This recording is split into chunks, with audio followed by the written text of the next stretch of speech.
Sveiki, brangus draugai. Norisi pasidžiaugti kartu su jumis, kad YouTube kanale pradedu naują skiltį skirtą maldai su šventuoju raštu, kuri vadinasi Lekcijų Divina malda. Ir čia šioje skiltyje bus pateikiami įvadai į maldą su Dievo žodžiu. Tai Lekcijų Divina, tai iš lotynų kalbos lekcijų ir divina išvertus reiškia dieviškasis skaitymas, dar kitaip dvasinis Dievo žodžio skaitymas, kuris iš tikrųjų ateina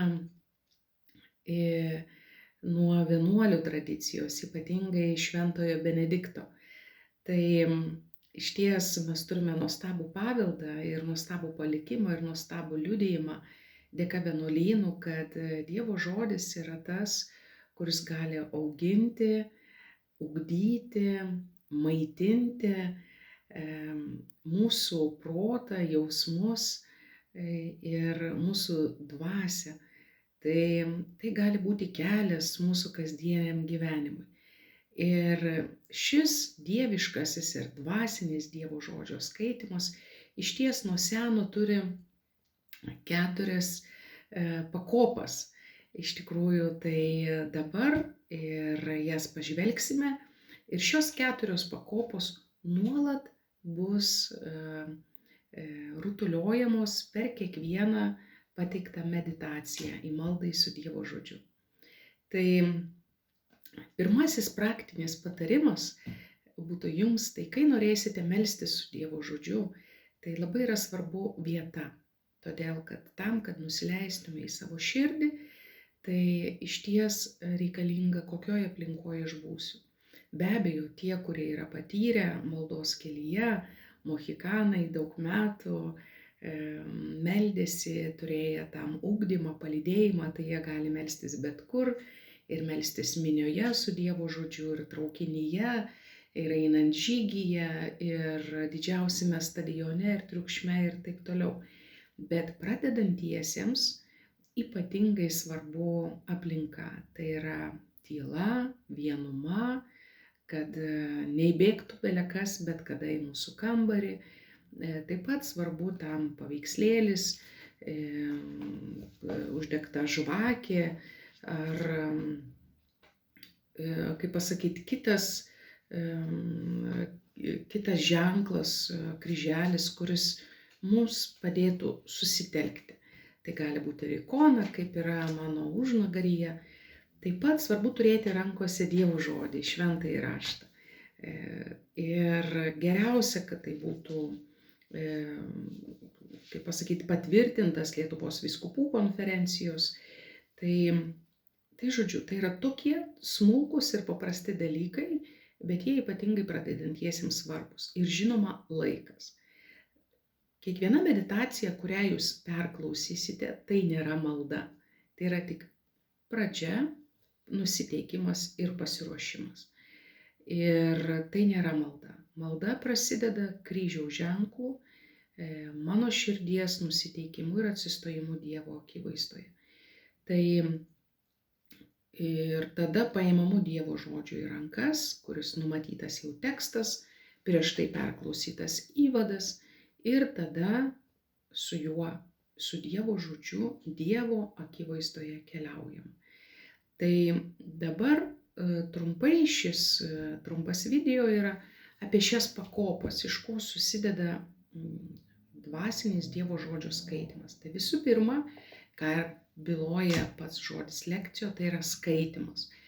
Tai pirmiausia, su ta vidinė tokia širdies laikysena ieškoti, kas sakoma tekste. Pirmiausia, skaityti patį tekstą ramiai, galbūt 2 ar 3 net kartus perskaityti.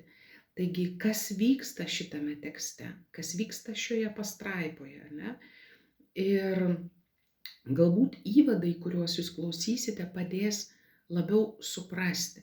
Taigi, skaitimas lėtas 2, 3, 4 kartus, jisai išties padeda mums nurimti, taip pat duoda maisto mūsų protui.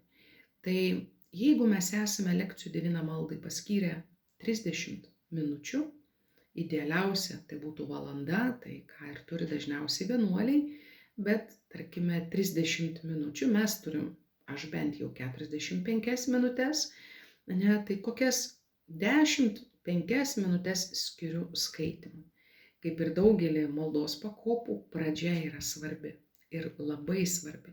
Tai jeigu aš nurimstu per teksto skaitimą, mano širdis nurimsta, mano protas nurimsta, vadinasi, aš galiu susitikti. Mano širdis nurimsta.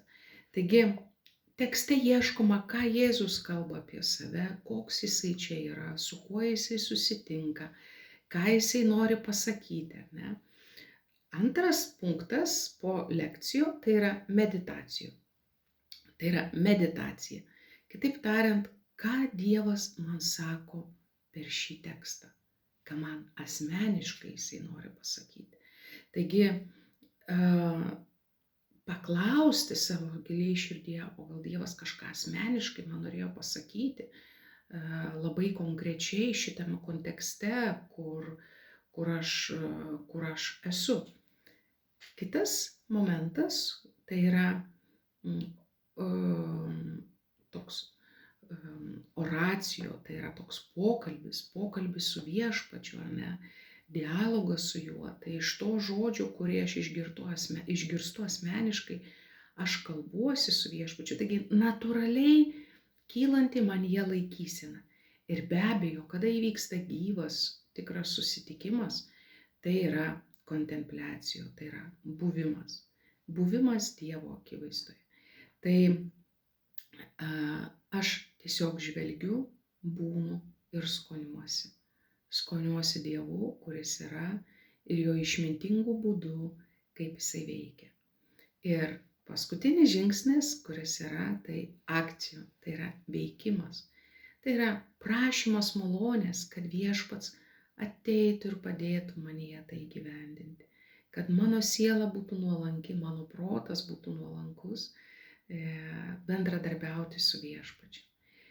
Ir pačioj pabaigoj tai yra malda, tai gali būti trumpa giesmė, tai gali būti malda savais žodžiais, tai gali būti Tėve mūsų malda, tiesiog klausyti savo širdies.